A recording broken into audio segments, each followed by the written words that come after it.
Bueno, dakizuenez, Como sabéis, el acto de hoy es el segundo encuentro de 4 que vamos a celebrar.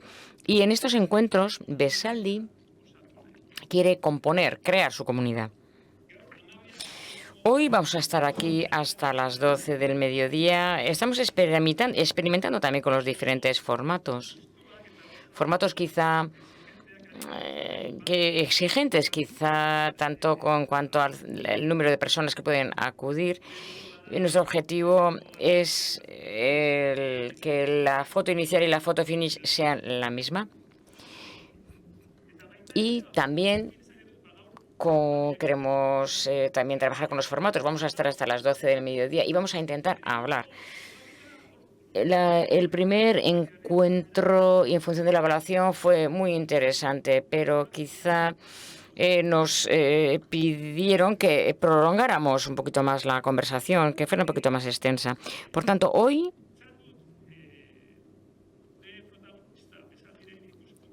los protagonistas principales son la Universidad del País Vasco, pero habrá también otros 2 protagonistas. Y está Eguía Careaga, la Fundación Eguía Careaga, también la tendremos con nosotros. Y la Fundación Eguía Careaga, con su representante Arantxa Mendieta, que yo creo que se encuentra por ahí. Sí, Arantxa está por ahí. bueno, Nico bakarrik, Yo simplemente quisiera mencionar una frase, algunas ideas para vincular el primer encuentro y el segundo. Nosotros en Besaldi hemos realizado una pequeña reflexión y hemos dicho, ¿hoy qué queremos hacer, por ejemplo? Hoy queremos que este segundo encuentro también sea interesante para los que estuvisteis en el primer encuentro y también para que sea interesante para los que no acudisteis al primero. Por tanto, hemos pensado... Perdón, pero se corta el sonido. Vamos a lanzar una serie de ideas sobre este primer encuentro y luego cederé el micrófono a Arantxa Mendieta para que lleve adelante el debate. agertu da, La primera idea se basa en unos diálogos donde se ha mencionado el ecosistema de evaluación de políticas públicas, donde los diferentes actores o agentes se encuentran dentro de ese ecosistema. Y, por otra parte, la institucionalización de la evaluación de las políticas públicas. A modo de primera conclusión o media primera conclusión es que la una necesita de la otra. Es decir, no podemos institucionalizar un ecosistema si no existe y no podemos componerlo, crearlo, si no hay tampoco esa institucionalización. Por tanto, debemos acometer los ejes principales, la institucionalización y un ecosistema extendido. Luego también otra idea que se ha mencionado. Nosotros hemos entrado en Besaldi.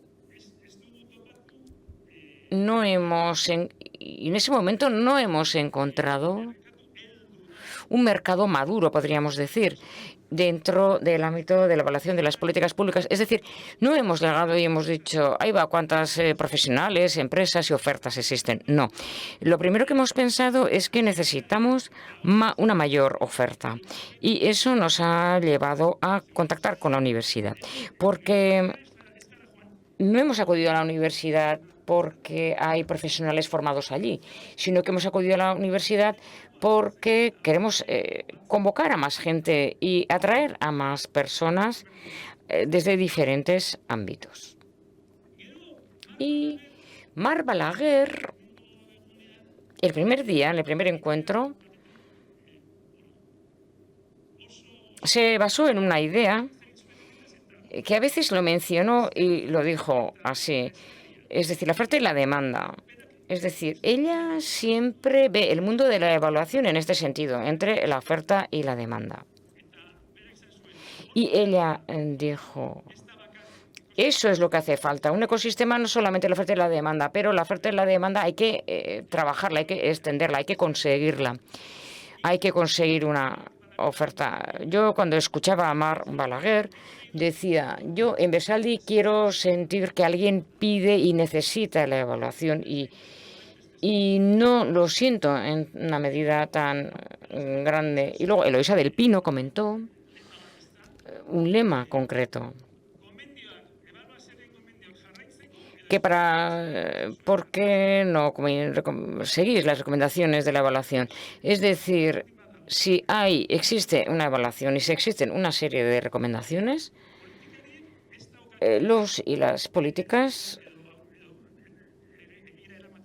no tienen la obligación de llevarlo a cabo. Pueden decidir que no, pero si deciden no hacerlo, tendrán que explicar por qué no quieren seguir lo que dice la evaluación. Yo aquí he escrito otra frase o idea. Hay que institucionalizarse, caer en la rutina. A menudo, cuando las evaluaciones caen en la institucionalización, caen también en la rutina. Es decir, rellenar una serie de papeles, de impresos y caer un poco en la rutina, en la rutinización. ¿Cómo institucionalizar sin rutinizar? Y, por otra parte, cómo profesionalizar la evaluación sin postergar, discriminar a nadie. Es decir, sí tenemos que profesionalizar la evaluación, pero no podemos dejar a nadie fuera. Tiene que ser una evaluación participativa, inclusiva, que tienen que ir ambos de la mano. También nuestra evaluación también tiene que conocer y hacer escuchar las voces de aquellas personas que están discriminadas. Es decir, en nuestra sociedad, si las voces de muchas personas están discriminadas, la evaluación tiene que servir para escuchar mejor esas voces discriminadas. No disponemos de tiempo para comentar, no hemos tenido tiempo para comentar con José Ramón, pero normalmente en la teoría, cuando hablamos de la teoría de los diferentes bienes, los bienes privados se venden y se compran en el mercado privado y los bienes públicos, sin embargo, se dotan o se suministran a través del Estado. Algunas dicen que existe otro tipo de bien, los bienes comunes, denominados así, y tanto Besaldi como la Universidad del País Vasco pensamos que ahí existe un ámbito a investigar y ver hasta dónde puede ser interesante el entender así. Un ámbito que no es totalmente público, pero que tampoco es un mercado privado normal, al uso. Por tanto, los bienes comunes pueden ser un concepto adecuado en este sentido.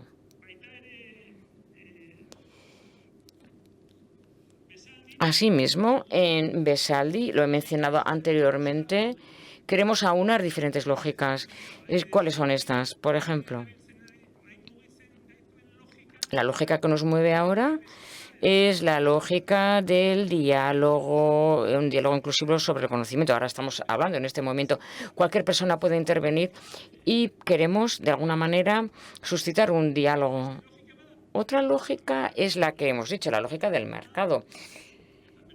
Y en el mercado el precio y la oferta y la demanda son las que imperan, ¿no? La lógica es la del fomento, es decir, la ley dice, bueno, Besaldi tiene que realizar evaluaciones, tiene que contratar esas evaluaciones, pero también tiene que hacer un fomento.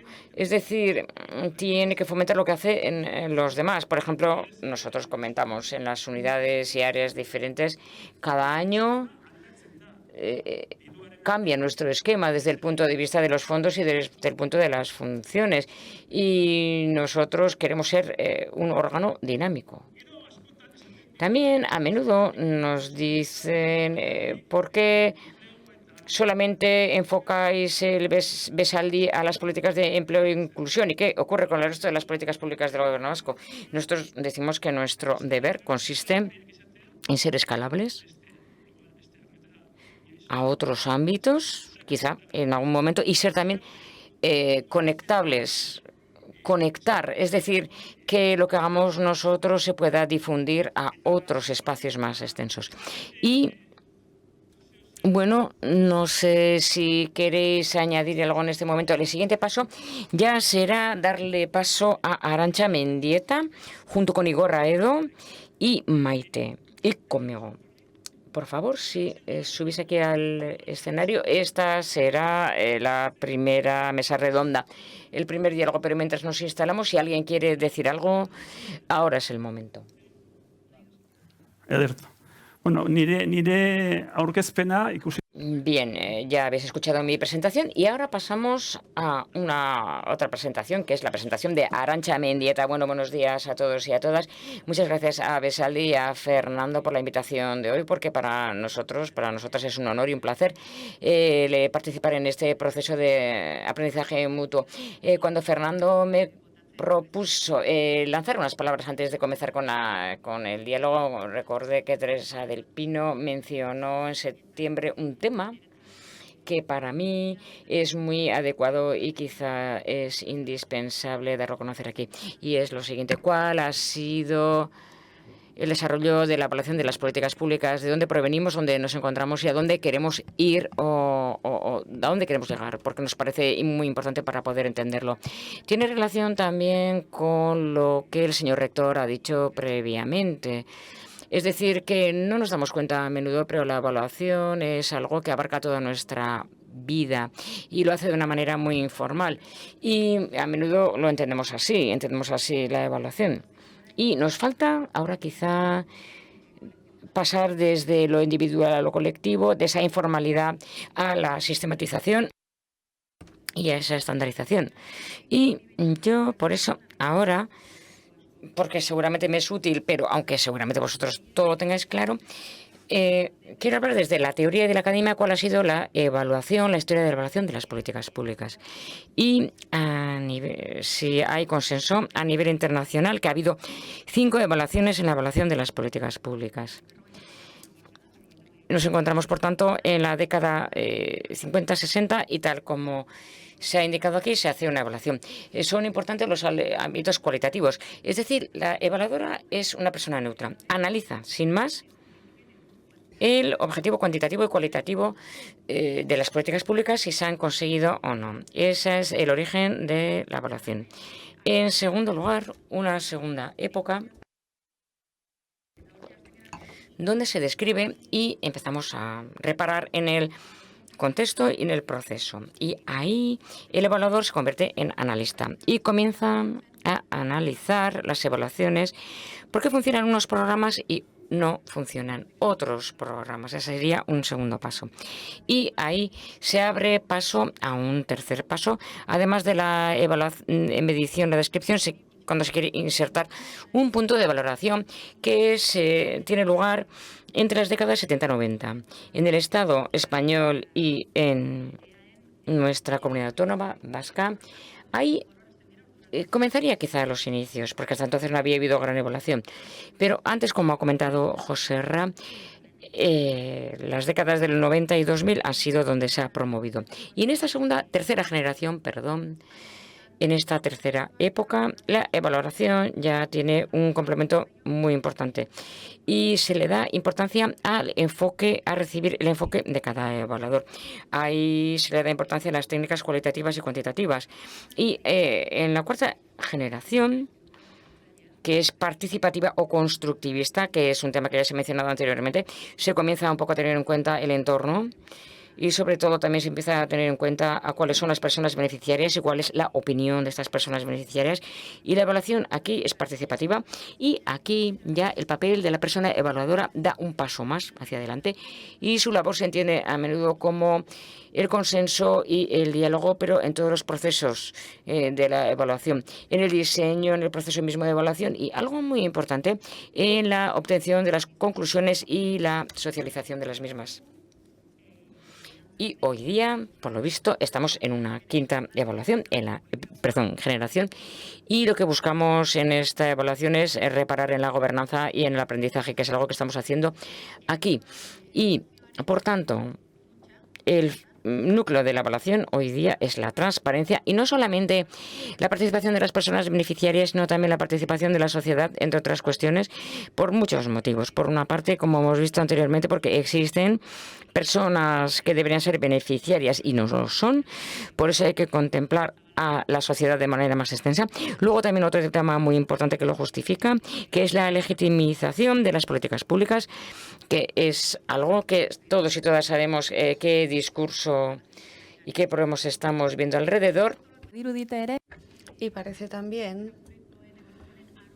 que en esta fase o en esta generación de la evaluación de las políticas públicas es que, bueno, el objetivo es mejorar esas políticas, pero también fortalecer la propia democracia y no cuestionarla.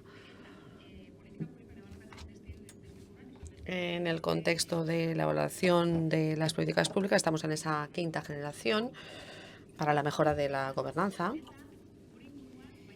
Y en nuestro entorno, tanto en el Estado como en la comunidad autónoma, en el año 2022 no sé por qué se produjo un punto de inflexión. Hubo 4 leyes fundamentales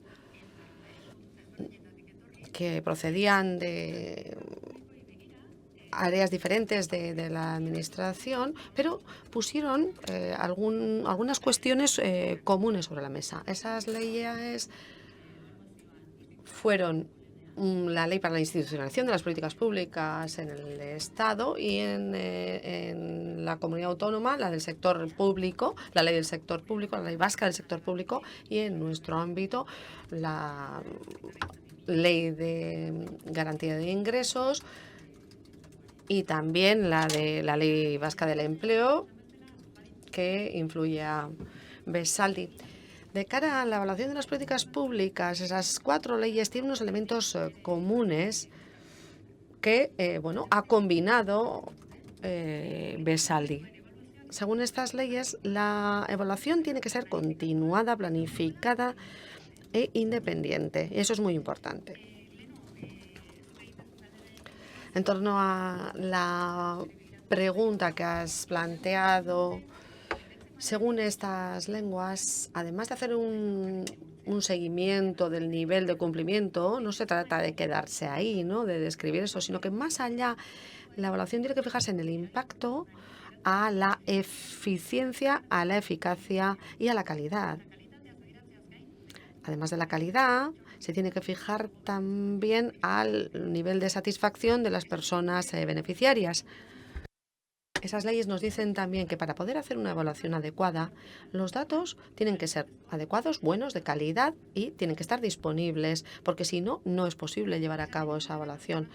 Las leyes nos dicen también algo que Fernando ya ha mencionado y que es muy importante. Cuando se lleva a cabo una evaluación, los resultados que se van a obtener van a tener unas consecuencias y son consecuencias que tienen que conseguir en recomendaciones.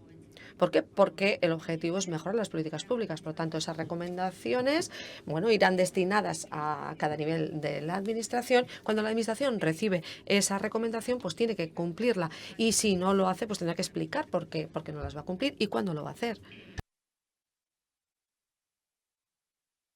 Estas leyes añaden que la evaluación tiene que garantizar que todas las políticas públicas sean eficaces, efectivas, y que servirán al beneficio común de toda la sociedad, no solo para unas personas. Luego está el principio de transparencia, que es algo que establecen también estas leyes, es decir, los resultados tienen que ser públicos y dicen específicamente que todas las entidades políticas en sus sedes electrónicas tienen que ponerse a disposición del público en esas evaluaciones. Otro punto muy importante para acabar. Establecen que cada administración tendrá que destinar los recursos necesarios para llevar a cabo la evaluación. Y yo creo que todos estos puntos nos ayudan a entender mejor cómo ha surgido Besaldi, qué estructura se le ha dado, porque contamos con unos principios dorados que son la institucionalización, que ya se ha mencionado, con instituciones públicas independientes desde el punto de vista de la evaluación de políticas de empleo e inclusión. Un punto muy importante de Besaldi, pues el refuerzo de la política de la transformación a través de la estandarización de la metodología, la formación de distintos agentes y profesionales, una evaluación continua, planificada y sistematizada. Y ahí están, por ejemplo, los informes que hay que realizar cada 2-3 años. 2-3 cada año, mejor dicho. y luego la eficacia para garantizar unas políticas de empleo e inclusión que sean realmente inclusivas, que generen empleo. Luego la transparencia como eje, que es algo que se recoge también en Besaldi, los procesos, los productos y el conocimiento que va a generar Besaldi, esa transferencia hay que garantizarla por parte de ese órgano, desde la gobernanza abierta y la democracia, que es algo que debemos reforzar. Besaldi también tendrá que ofrecer, que la administración tendrá que ofrecer los recursos necesarios para que pueda funcionar el órgano. Y luego, volviendo al ecosistema, y acabo aquí, en el ADN de Besaldi está la colaboración, las alianzas estratégicas y la participación de toda la sociedad. Este último punto es el que concede de alguna manera el contexto a estos diálogos del día de hoy, y eso me abre la puerta para proceder a la primera conversación. Arantxa, me faltaba presentarte a ti, me vas a perdonar. Bueno, tarde pero seguro. Quería decirlo que es un poco la que pone los temas, ¿no?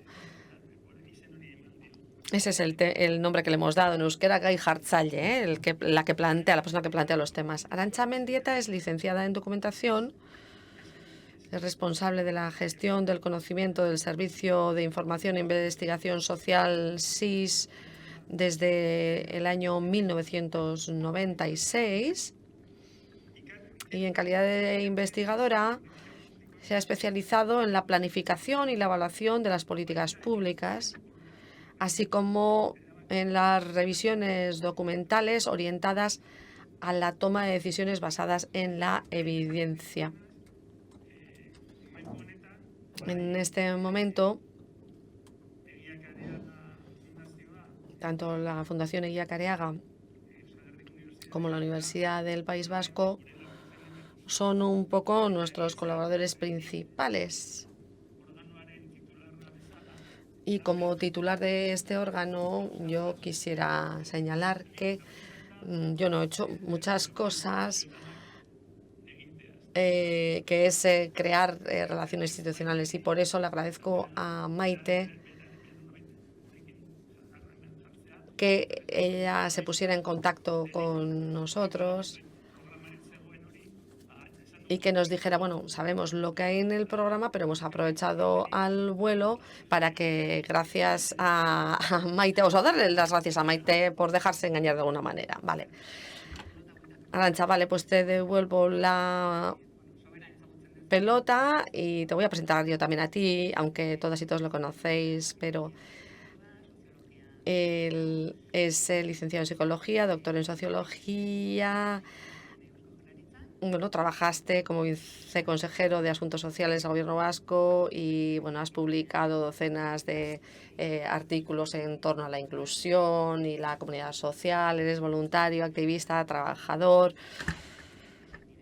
y, en este momento, el titular del órgano Besaldi. A Maite también la conocéis, pero, tengo que presentar a todas y a todos. Ella es licenciada en Derecho, abogada,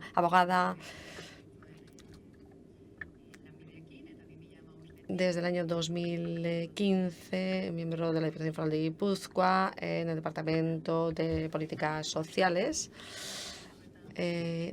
Igor Aedo, doctor en Ciencias Políticas y en Ciencias Políticas por la Universidad del País Vasco, profesor del Departamento de Administración, investigador principal del Grupo Parte Artus y miembro del Programa de Doctorado Social, Político y Cultural de la Universidad del País Vasco. Has publicado docenas de públicos también sobre participación y acción comunitaria. Aquí la intención era plantear una serie de preguntas a los tres integrantes de la mesa, pero si tenéis cualquier pregunta,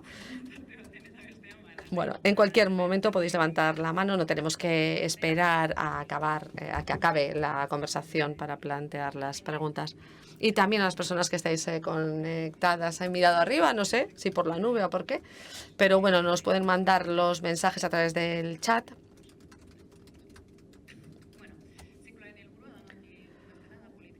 Bueno, como sabéis, el objetivo del del ciclo, perdón, de conversaciones sería el llevar a cabo estas entrevistas sobre evaluación de políticas públicas.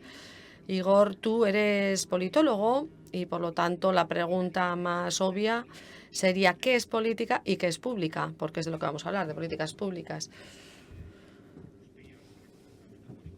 Bueno, desde un punto de vista abstracto y metafórico, del que voy a partir, luego pasaré a lo que es más práctico, ¿no?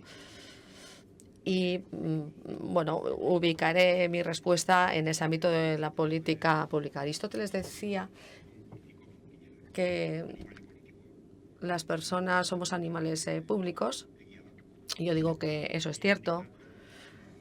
¿De dónde viene eso? Pues de una metáfora que nos dice, que deja las claras que no somos dioses ni diosas, porque, bueno, nos echaron del paraíso, nos expulsaron del paraíso, y si, como no estamos en el paraíso, pues necesitamos la política, ser políticos o seres políticos. La metáfora nos dice que comimos la manzana del conocimiento, mordimos la manzana del conocimiento y a partir de ahí surgió el deseo. Y eso es muy bonito, es algo que se ve en un poeta nicaragüense, Gioconda Belli, El paraíso en la palma de tu mano. Cuando surgió el deseo, bueno, pues qué bien, ¿verdad? Qué mal vivir en una sociedad sin deseo, pero claro, sí, tenemos deseos infinitos y en cambio nuestra vida, o mejor dicho, si nuestra vida es infinita, los recursos son infinitos, pues mal, dice Igor. Bueno, nosotros mordimos la manzana y Dios dijo, no, yo no quiero ninguna competencia y por lo tanto nos expulsó del paraíso. Por lo tanto, deseos infinitos, pero recursos limitados. ¿Qué surge de ahí? Pues un conflicto. Va a surgir un conflicto y unas diferencias, desigualdades. Entonces, bueno, contamos con muchos recursos individuales. Yo soy del barrio de Recalde y cuando yo era pequeño había muchas academias privadas. ¿Por qué? Porque si alguien tenía dinero, sus hijos e hijas podían acudir a esa academia privada, sobre todo porque no había escuela pública. Entonces, esa solución privada puede existir, pero solo para quienes tienen recursos privados. Y ahí es donde aparecerá la política. La política consiste en darle una respuesta pública a una necesidad privada. Es ese tipo de recurso. Por lo tanto, la política sirve para solucionar conflictos, desigualdades. Es una vía común con la que contamos. La única, de hecho. No solo eso, va a generar respuestas y también obligaciones comunes. Hay cosas que tenemos que hacer necesariamente, porque la política no es una mera voluntad, sino una obligatoriedad común. Ese es el camino que tiene que hacer la política. Por eso la política tiene que ser pública.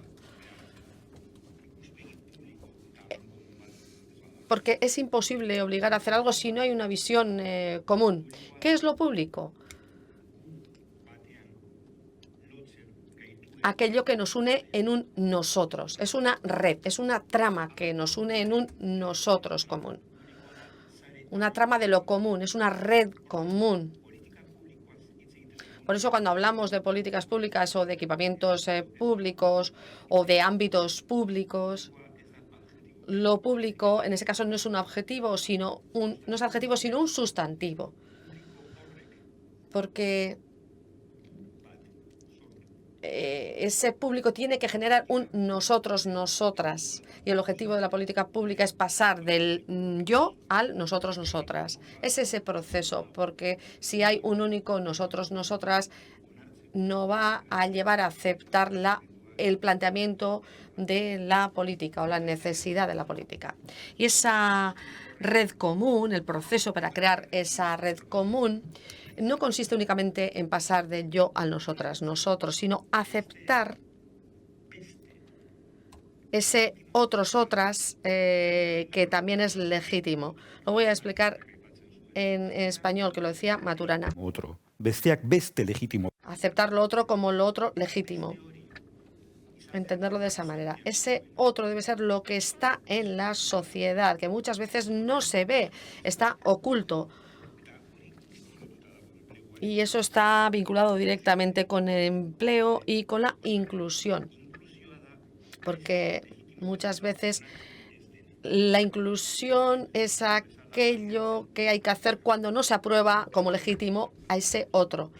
Y entonces en la calle, en los equipamientos, en las políticas públicas, y acabo con esto, la clave normativa para la evaluación tendrá que ser hasta qué punto las políticas contribuyen a pasar del yo al nosotros, nosotras. Y en ese proceso, con respecto a esas otras personas que no aparecen ahí, consigamos que se consideren legítimas esas otras personas. Jo, Fernando, bain zuri tokatzen zaizu. Fernando, te toca a ti. Bueno, Igor nos ha concretado ese ámbito de la política pública, de las políticas públicas. En el caso de Besaldi, el marco está mucho más limitado, ¿no? Ahí hablamos de empleo e inclusión, pero Igor nos ha llevado un poquito ahí. Explícanos cómo se organiza, cómo se estructura esas políticas de empleo e inclusión entre los distintos departamentos, las distintas instituciones, los distintos ámbitos administrativos en la Comunidad Autónoma Vasca. Bueno, cuando acudes a Madrid, cuando vas a Madrid, si vas en avión y si coges el metro en el aeropuerto, normalmente pasarás por la parada llamada Nuevos Ministerios. Y en una ocasión yo estaba con mi profesor Demetrio Casado, que ha estado en todos los ministerios, y yo era como el pequeño saltamontes y le decía, maestro, profesor, ¿por qué se les llama nuevos ministerios? Bueno, yo lo que le entendí es lo siguiente. A través de esta frase muy zen, ¿no? Es decir, hay ministerios nuevos porque había antiguos ministerios. No es muy difícil de entender, por tanto. En mi opinión, esa idea, es decir, cómo el Estado hace cosas que no hacía anteriormente, las hace ahora. Es decir, hay ámbitos nuevos a la hora de llevar a cabo políticas públicas. Esa evolución se observa también si nos fijamos en cómo se entienden esos bienes, ese patrimonio, ¿no? Tenemos ahora un ejemplo muy interesante en los Estados Unidos. Y es que hemos retrocedido, ¿no? Ahora volvemos al Ministerio de la Guerra. ¿Qué quiere decir eso? Pues en relación con esa evolución que hemos vivido, mencionando bienes abstractos tales como la igualdad, la salud, la socialización, la inclusión, etcétera. Esos son buenos, son abstractos, son aspectos abstractos, pero son beneficiosos. Hay otras cuestiones que son también buenas, pero no tan abstractas. Por ejemplo, el caso de la vivienda, eso no es tan abstracto, ¿verdad? Pero, por ejemplo, yo en una ocasión fui a la República Dominicana para llevar a cabo una evaluación en torno a una campaña de alfabetización. Habían desarrollado una campaña de alfabetización, habían alfabetizado a 1 millón de personas y yo me preguntaba lo siguiente, ¿por qué en Euskadi no hay una campaña de alfabetización? Pues claro, porque la gente va a la escuela y ahí es donde se alfabetiza. Es decir, no se ve la alfabetización como un ámbito específico, pero en la República Dominicana sí, la alfabetización era el tema que había que evaluar. A decir verdad, como ya he mencionado, parece que se ha dado una evolución en torno a los bienes que mencionamos, ¿no? A la hora de aplicar las políticas. Y también porque son abstractos, ¿no? Son entes abstractos. Es decir,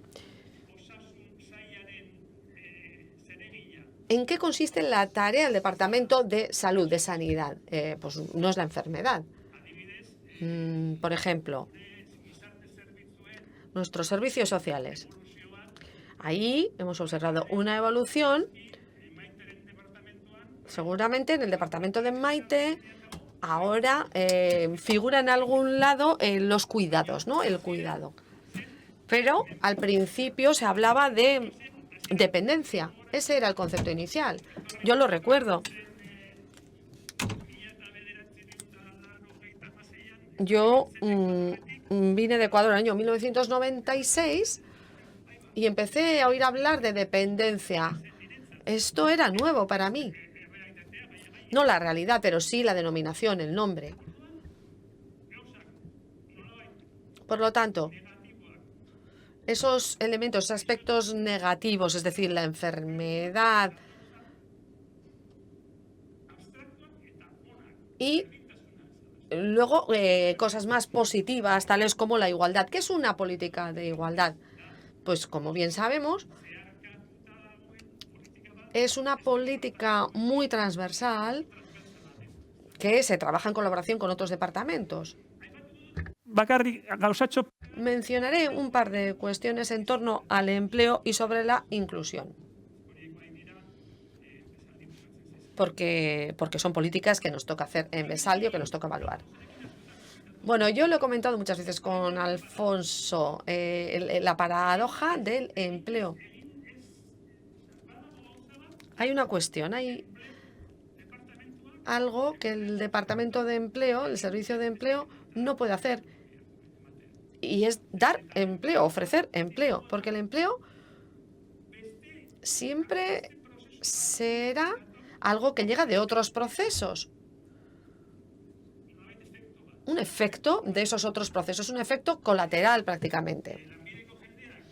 Es decir, si Lanbide, si los empleados de Lanbide consiguiera empleos y punto, les diríamos, no, esa no es la tarea que os corresponde, no, os corresponde llevar a cabo una formación, una intermediación, otra serie de tareas, pero el empleo real hay que crearlo en los juegos de la economía. Por lo tanto, ahí existe una paradoja.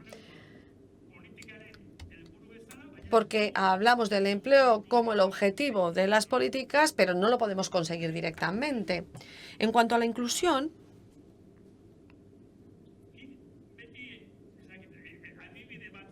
suelo poner un ejemplo, seguramente ya me habéis oído decirlo en alguna otra ocasión. Yo estuve 4 años viviendo fuera y recuerdo que cuando llegué al aeropuerto, bueno, estaba mi familia, mis amigos, amigas, mi comunidad. Y después de vivir fuera durante 4 años,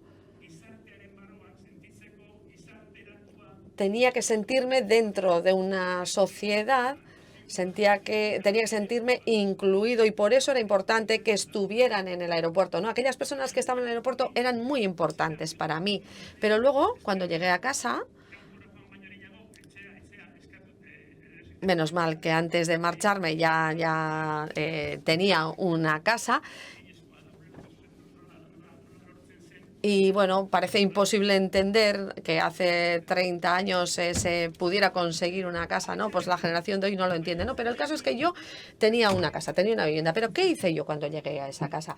Pues fui al centro de salud y pregunté quién era el pediatra de mis hijas. Fui a la escuela de Achuri y llevé a mis hijas y entonces me dijeron, como tú has estado fuera y no tienes la declaración del IRPF, pues entonces te va a corresponder una beca. Y luego fui al INEM y me dijeron, eres un emigrante retornado y por lo tanto te corresponde una prestación de 18 meses, de año y medio, para ir poniéndote en marcha una vez más.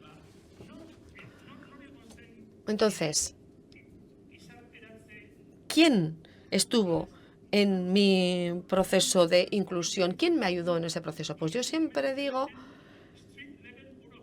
que estuvieron los street level bureaucrats, es decir, los burócratas de calle, esos profesionales de calle, los profesores, profesoras, los médicos, médicas, los orientadores, las orientadoras del INEM. Esa gente fue la que me dio a mí un impulso y al cabo de unos pocos años, pues yo seguí adelante con mi vida, ¿no? Pero después de esos 4 años que pasé fuera y llegué en un momento muy especial porque tenía un miedo, tenía riesgo de quedarme excluido y en ese sentido ahí hubo un proceso de inclusión social. Muchas gracias, Fernando. Maite. Fernando nos ha dado una visión desde la administración pública, pero vosotras desde el territorio, desde el punto de vista de Guipúzcoa, ¿cómo veis esta cuestión de la relación interinstitucional en cuanto a las políticas de empleo e inclusión? Bueno, antes de empezar, enhorabuena por organizar una jornada como esta. Debo decir que cuando he visto el lugar, porque yo pensaba que íbamos a estar en la planta de abajo, he pensado, jolín, Fernando, qué atrevido, ¿eh? Porque el lugar nos ofrece la posibilidad de despistarnos, ¿eh? Bueno, debo decir que me ha parecido muy interesante el contenido de la jornada hasta este momento y he conseguido concentrarme porque he pensado, voy a tener que hacer un esfuerzo, ¿eh? Pero no ha sido necesario porque realmente ha resultado muy interesante.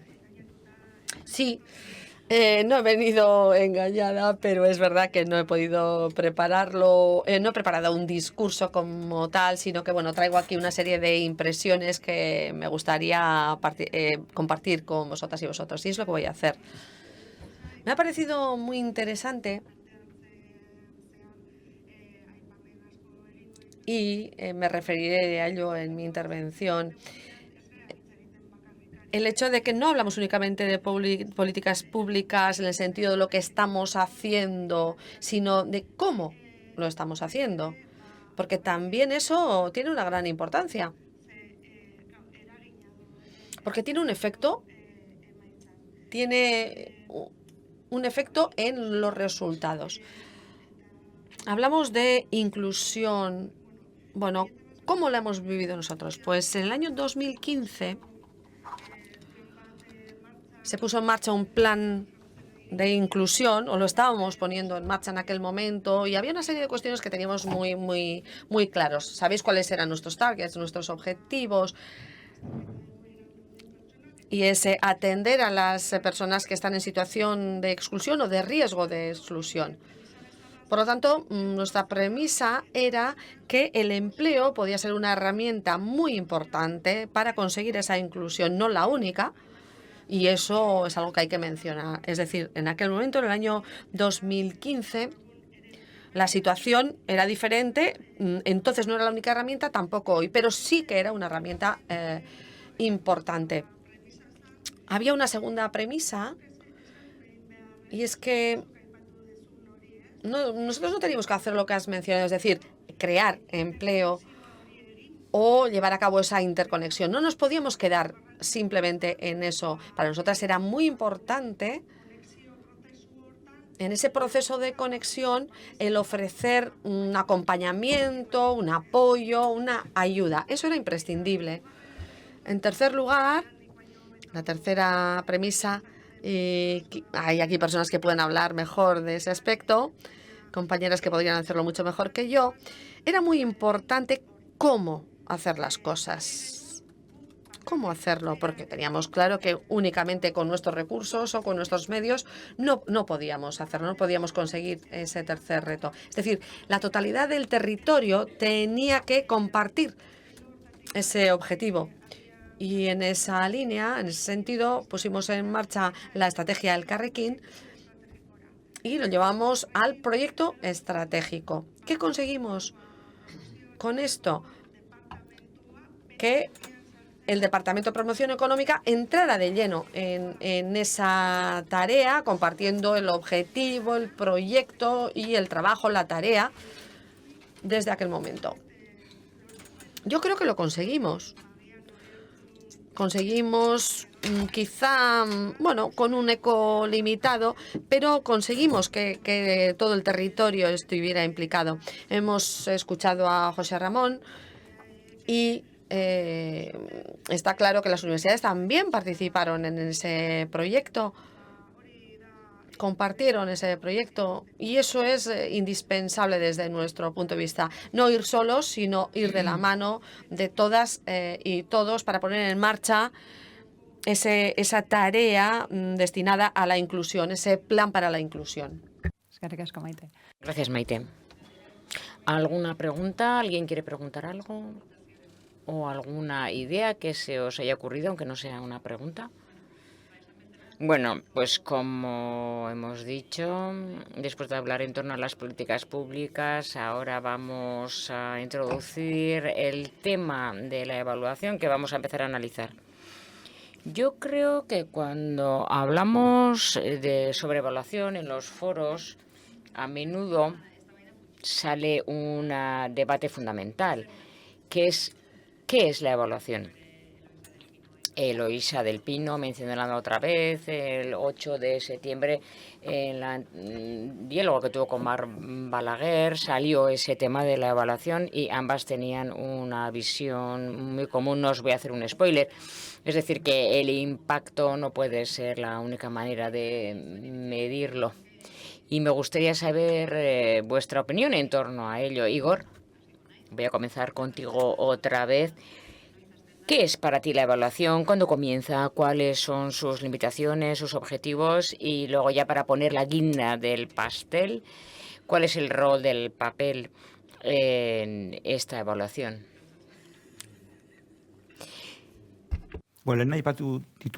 Bueno, antes he mencionado cosas bastante abstractas y focos diferentes, pero yo creo que los focos son así en realidad, porque al fin y al cabo en muchas políticas públicas hay un camino que es el de resolver conflictos y diferencias. En otros caminos en otros sentidos hay dos caminos, el crear comunidad.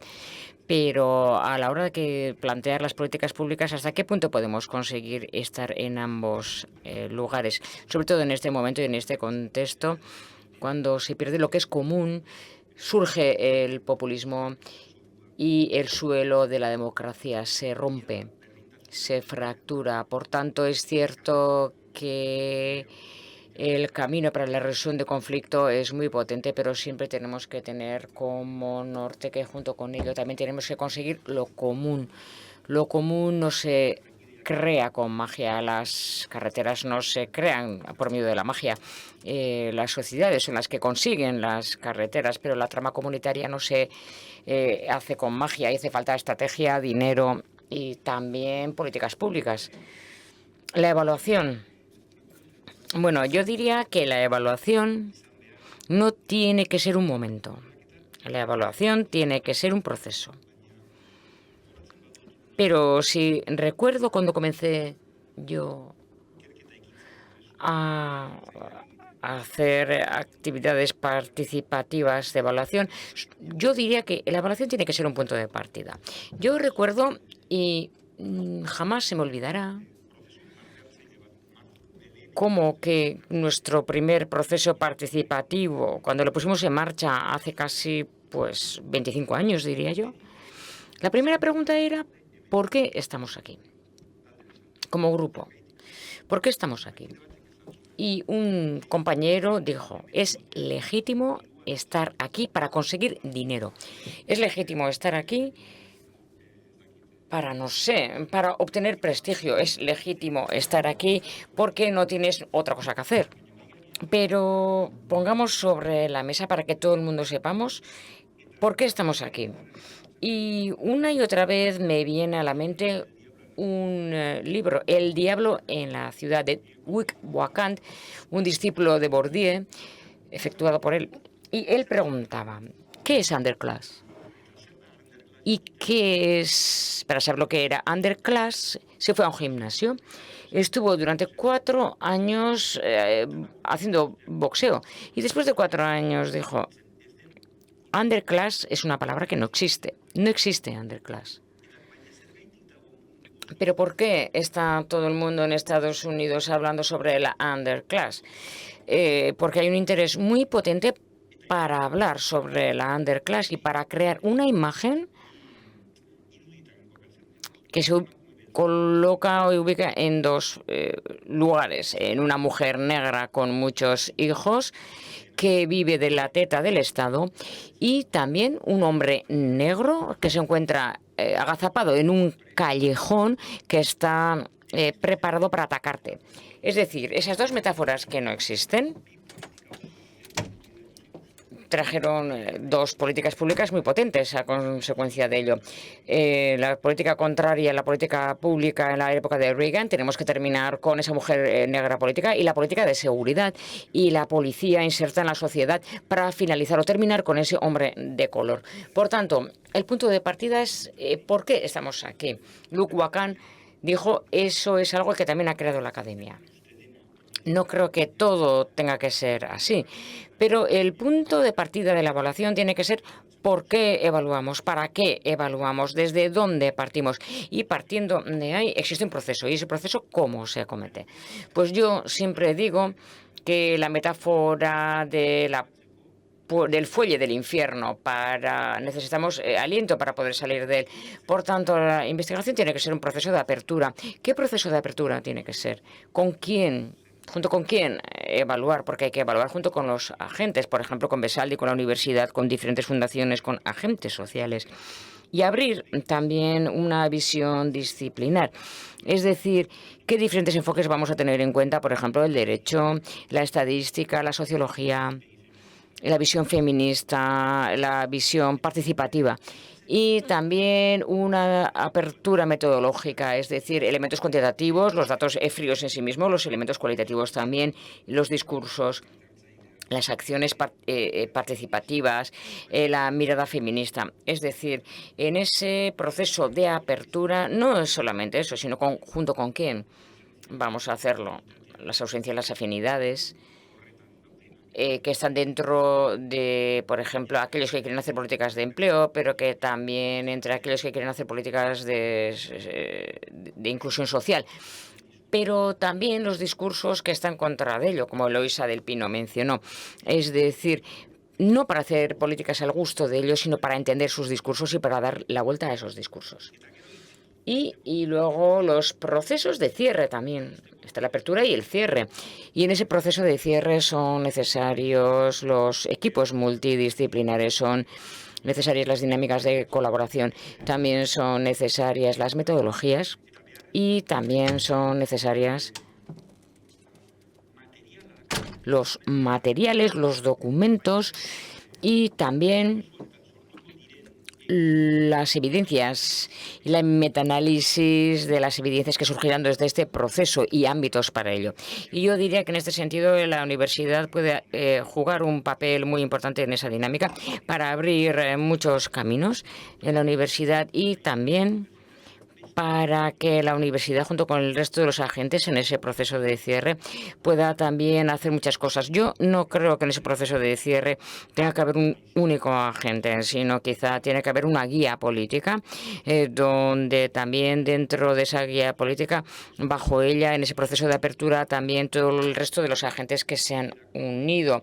También en ese cierre para poder aplicar confianzas, ámbitos y metodologías en un proceso lineal.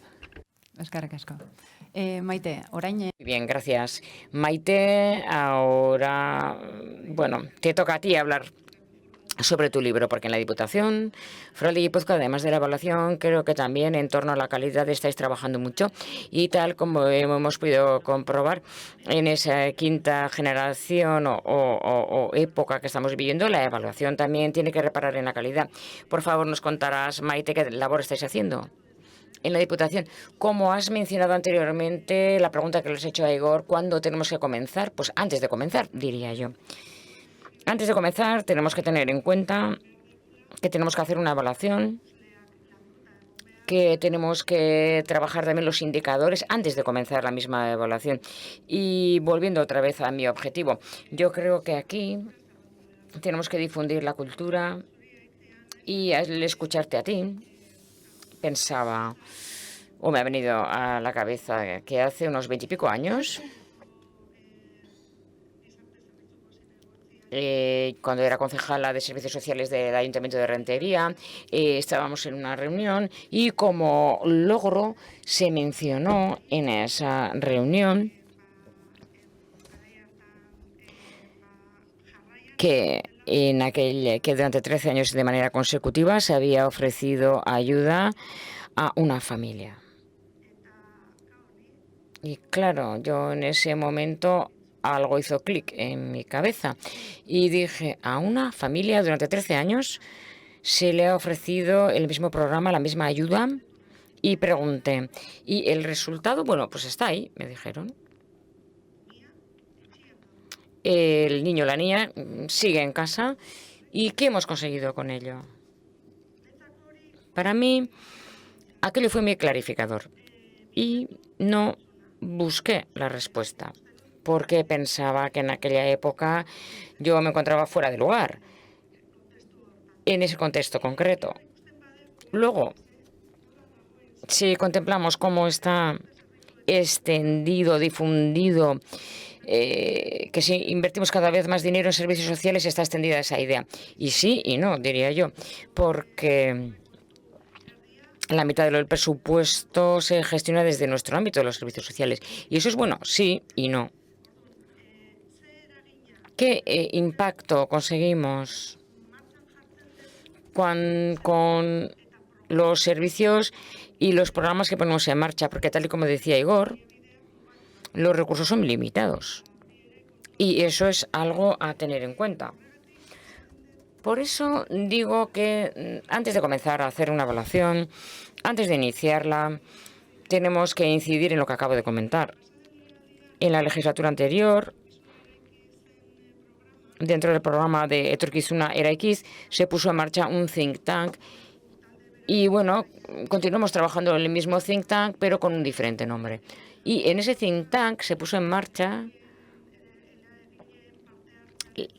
junto con la participación de los agentes y con la participación institucional, se puso en marcha un think tank para, de alguna manera, diseñar las políticas públicas del futuro.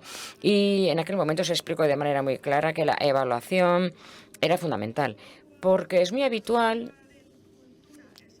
el implantar la cultura de la evaluación en el mundo empresarial, por ejemplo, pero en las políticas sociales no se hace. Por tanto, vimos esa necesidad. Y para mí fue un regalo impresionante que me hicieron, porque hace 20 y pico años vi una cosa y si la relacionaba con ella, que los agentes directamente hicieran apuesta por una think tank para poder implantar la cultura de la valoración en Guipúzcoa, para mí aquello fue un regalo inmejorable. También se trabajaron diferentes indicadores, que eso es lo más difícil, porque claro, ¿qué es lo que medimos con la evaluación? Solamente de manera cuantitativa cuánto invertimos. Queremos saber qué impacto tiene cada servicio y para ello, para poder, por ejemplo, medir la calidad de vida de los usuarios. Y eso lo tenemos que hacer en los servicios sociales de primer nivel, de segundo nivel. Y esa cultura tenemos que promoverla porque es cierto que no hay mercado, no hay formación y no hay cultura en este sentido. Bueno, esa es mi visión. Tenemos que trabajar mucho todo ello para ponerlo en marcha de manera adecuada. Y si no contamos con esa cultura, no avanzaremos como territorio que somos. Y si no implementamos esa cultura, tanto en las instituciones, pero también, por ejemplo, en las entidades del tercer sector y en las empresas también, si no lo hacemos, no conseguiremos ser efectivos, ser eficaces y el poder llevar adelante políticas públicas.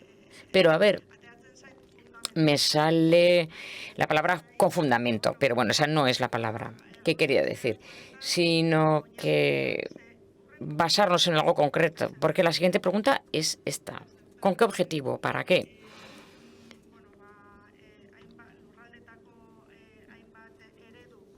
Nosotros hemos analizado diferentes modelos territoriales y vamos a poner en marcha una agencia de evaluación para poder evaluar esas políticas, sobre todo incidiendo en la calidad, de vida, pero también para poder adoptar medidas. Y si no se pueden adoptar, consensuar o pensar por qué ocurre. Para mí eso es algo muy importante. Y antes, Antonio ha tomado la palabra, obligado, muy bien. Bueno, yo no lo he dicho antes, pero has preguntado si era por casualidad que en la Universidad del País Vasco estén junto con ellos. Y yo he hecho así con la cabeza y he dicho, bueno, aquí tenemos una cultura en Guipúzcoa en poner en marcha una serie de proyectos pilotos y promover la experimentación y evaluar. Es decir, el fomentar esa cultura de la evaluación, que es lo que queremos hacer. Y junto con la UPV, pues bueno, tenemos una relación muy estrecha.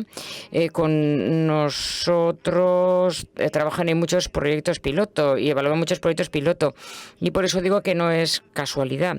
Y como territorio, y si ascendemos en la escala, si queremos fomentar esta cultura de evaluación como pueblo, nos hace falta la implicación de todo el mundo.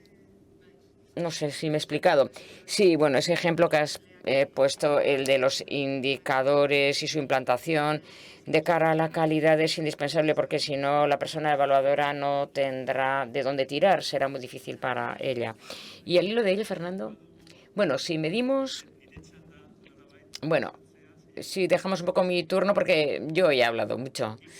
Y yo necesito escuchar a ver si se anima alguien a intervenir.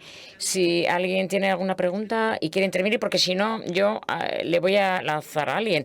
Desde vuestro punto de vista, todo lo que se ha comentado aquí, teniendo en cuenta qué retos tenemos para poder evaluar adecuadamente las políticas públicas, o qué errores principales o defectos, o siendo también positivos, qué logros habéis advertido durante los últimos años dentro de la evaluación de las políticas públicas. Pensar que no, alguien puede decir, por ejemplo, pues Fernando, evalúa, no hagas encuentros, no estés con la universidad, tú tienes que estar ahí evaluando. Y por tanto, este recorrido junto con la universidad y a través del diálogo, bueno, no sé, queremos completar o valorar ese recorrido y volverlo realidad. Bueno, yo creo, bueno, sí, adelante. Antes ya has mencionado, Fernando, has hablado sobre ecosistemas, sobre la institucionalización, si una está en contra de la otra o no, son contrarias o no. Yo creo que nos tenemos que formar, tenemos que fomentar también la sensibilización para que todo el mundo comparta que detrás de ello vendrán diferentes ecosistemas, y que si esos ecosistemas ya están creados o si los utilizamos ya, esos casos de éxito, que para poder aprovecharlos bien, la institucionalización. Es decir, yo creo que todos son necesarios, pero solamente si buscamos la institucionalización, yo creo que podemos caer en diferentes riesgos. Quizá estoy equivocada, pero yo creo que podemos quedar en una evaluación de escaparate, ¿no? Yo creo que lo hacemos porque es obligatorio, pero que eso no tendrá sus ni consecuencias ni conclusiones. Y lo que tenemos que buscar, de hecho, es que sea atractiva la evaluación y que tenga sus conclusiones, que se traigan sus conclusiones, y que a la hora de poner en marcha políticas públicas, la evaluación parta desde ahí. formakuntza bultzatu behar dugu. Tenemos que fomentar la formación, por supuesto, sí, sí. Y la evaluación tiene que estar desde el inicio. Es decir, por ejemplo, para llevar a cabo la teoría del cambio tan de moda ahora, tienes que tener claro qué es lo que quieres buscar, cuáles son los recursos de que dispones y cuáles son tus objetivos. Sin sistemas de información también es muy difícil ver cómo avanzan las situaciones. Eso está pues previsto ya poner en marcha sistemas de información, pero a ver si también se consigue ello. Y también los recursos, por supuesto. Claro, el aportar recursos, lo comentábamos la semana pasada. Eso ya hemos empezado un poco a vislumbrarlo. Las evaluaciones ya no son un mero trámite, hay un interés. En la medida que se experimente también hay un interés para ver más tarde qué es lo que tiene que ocurrir, que tiene que derivarse de esta experimentación o si se va a insertar dentro del sistema. Pero hay que aportar recursos a la evaluación porque si no, no se puede llevar a cabo. Sí, Andoni.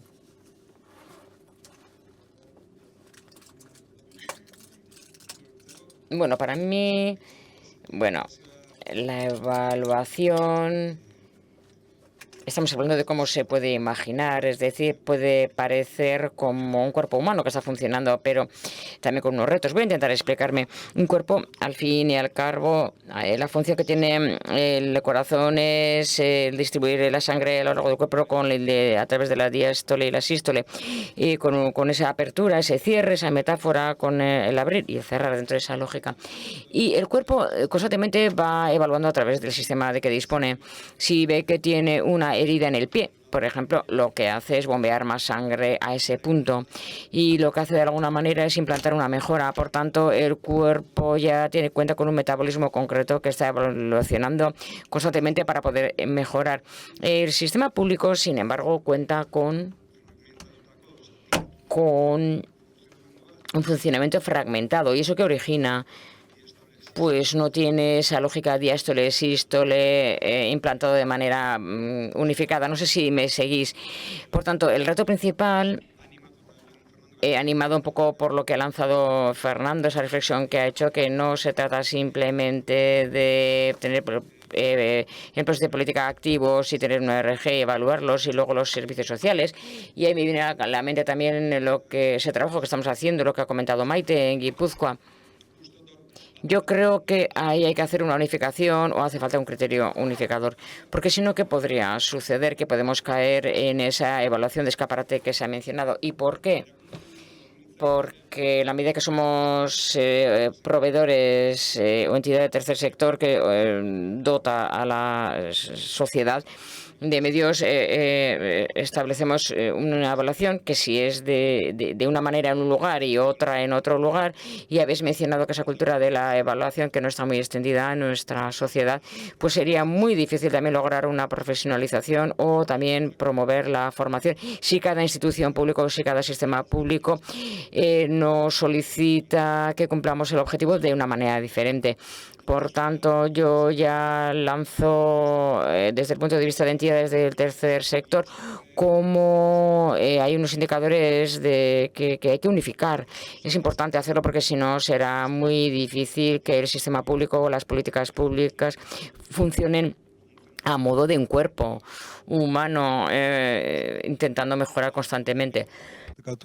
Quería compartir esta reflexión con todo el mundo, porque se busca un poco el diálogo y yo ahora voy a dejar un poco mi rol de la persona que establece los puntos a tratar y diré que me parece muy importante esa sistematización de los modelos de evaluación, pero también me parece que es indispensable que previamente tiene que traer la intervención y también que el sistema de participar sea común, porque es muy difícil evaluar cuando son cosas diferentes y cuando los objetivos no están claros. Por tanto, yo creo que lo uno tiene que traer lo otro. Bueno, no sé. Sí, de acuerdo, dice Maite.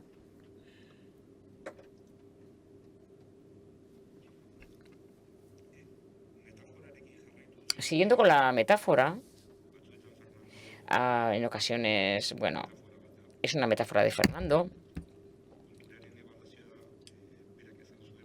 La cultura de la evaluación la mencionó como a modo de traje o de vestido. Parece que tenemos muchos trajes y vestidos, pero parece que nos falta hacer ese traje. Por una parte está el cuerpo, pero a este cuerpo le falta su vestido unificado, traje unificado. Quizás si conseguimos un traje unificado ayudaríamos al cuerpo a aunar el cuerpo y también en la medida que ese cuerpo se aúna, el refuerzo sería que ese traje estuviera bien preparado y que cayera bien, sentara bien. Pero bueno, me ha gustado esa metáfora porque tenemos el emperador por vestir, quizá. Y también falta un poco hacerlo, ¿no? Me pareció muy interesante. Bueno, bai. Sí, una pregunta. Bueno, yo también participo por segunda vez, pero bueno, es que tengo ahí una cosa que me ronda la cabeza. Y Maite, me gustaría preguntarte, porque tú has hablado sobre los casos de éxito, has utilizado ese término. Yo entiendo que en el asunto de las políticas públicas, tanto en el empleo como en la inclusión social, Guipúzcoa es un caso de éxito, así lo podemos entender al menos. Y a nivel de España, por lo menos. Y si tenemos en cuenta diferentes tasas que hay, cómo vive la gente en Guipúzcoa, cuál es la calidad del nivel de vida de las personas guipuzcoanas, bueno, durante años yo creo que se han hecho muchas cosas bien durante años, pero evaluándolo podemos ver que todavía, y antes ha mencionado, José Ramón ha mencionado, que detrás de los números agregados hay personas, hay gente, hay caras. Después de realizar esas evaluaciones, después de que pasen o transcurran una serie de años y que después de recorrer un camino adecuado, ¿qué evaluación podemos hacer y cómo podemos mejorar hoy día las evaluaciones que ya hemos efectuado para que esos números agregados de alguna manera vayan lanzando cada vez una imagen mejor, más óptima, sabiendo que las cosas van por buen camino, pero que todavía hay una serie de carencias a suplir? Bueno, antes cuando he mencionado los casos de éxito no estaba hablando de manera general, estaba diciendo que tenemos que buscar, cuando ponemos algo nuevo en marcha, tenemos que buscar ese caso de éxito para que luego tome fuerza, para que la sensibilización también pueda ser trabajada.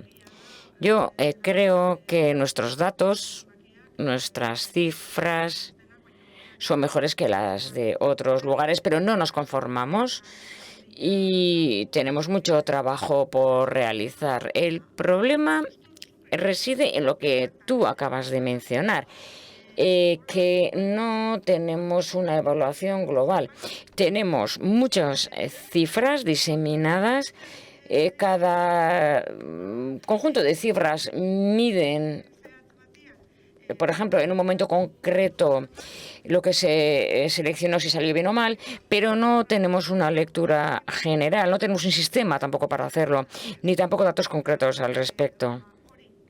Y eso es lo que tenemos que buscar en todos los servicios, en todas las prestaciones, partiendo de ahí para luego poder hacer una lectura más general y para poder adoptar decisiones. Tenemos que ser valientes, tenemos que ser audaces, a veces para poder apretar o trabajar más en algo, o en otros momentos para poder retirar algo que no funciona o para cambiar. Eso es lo que estamos trabajando ahora, pero no tenemos...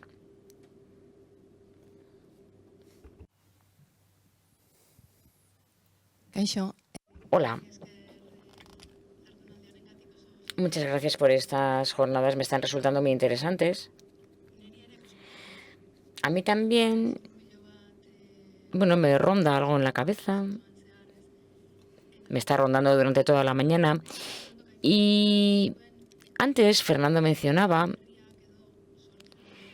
que las nuevas necesidades surgen en la misma sociedad. Ha puesto una serie de ejemplos.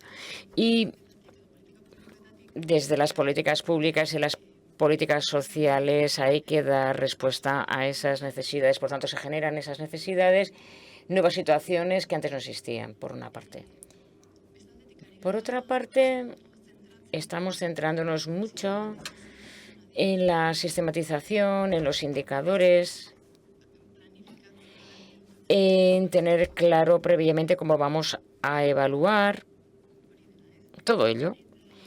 Y me parece que a menudo las evaluaciones son difíciles de llevar a cabo porque es en esas cosas que queremos impactar o que queremos incidir. Influyen también muchos factores que en un principio no podíamos tener en cuenta porque son quizá nuevos factores que han surgido o quizá porque, sin más, quedan fuera de nuestro ámbito de influencia y no podemos controlar todo, es decir, por el efecto mariposa, cuestiones de este tipo que podríamos mencionar. Y, por tanto, ahí tenemos una visión filosófica, metodológica, que quizá desde esa visión podríamos tener un gran reto de cómo hacer una evaluación de manera muy diferente o de manera totalmente innovadora, porque me parece que existe algo que no sé si me lo he explicado bien. Bueno, eso es lo que quería poner sobre la mesa, es decir, ¿cómo podemos hacer para que esos factores que no podemos anticipar y prever, tomarlos en cuenta no obstante? ¿Qué reflexión queréis hacer al respecto? Bueno, me han pasado aquí una pregunta y creo que está unida a esta que acabas de plantear. Bueno, en la segunda conversación sí que queríamos hablar un poco de eso, es decir, las políticas públicas muchas veces tienen que responder o intentar responder a algunos problemas que genera el mercado capitalista. Y entonces, bueno, eso es difícil, ¿no? Ese obstáculo es difícil de superar, ¿no? En torno a lo que has comentado tú sobre la evaluación, hay otra pregunta. Y es que se plantean muchas veces modelos ideales también en las leyes. Pero si el reto consiste en institucionalizar esa evaluación, interiorizarlo, pues no deberíamos funcionar también de forma flexible para llevar a cabo esa interiorización, porque si no, el peligro sería no poder pasar de la práctica, de la teoría a la práctica. No sé si queréis comentar algo a este respecto. Bueno, Marc Balaguer el otro día decía que en 3 ocasiones intentaron montar Ivalua. Empezó una persona a partir de una metodología muy concreta. La metodología era la que era y tenía que ir por ahí. Entonces, bueno, pues se fue a la calle. Otra persona se centró en la productividad, conseguir hacer más y también salió. Y luego entró Marc y bueno, durante 10 años hizo ese trabajo, ¿no? Y ahí, bueno, se vio una evolución evidente. Y por lo tanto, yo creo que lo que está quedando patente aquí es la complejidad.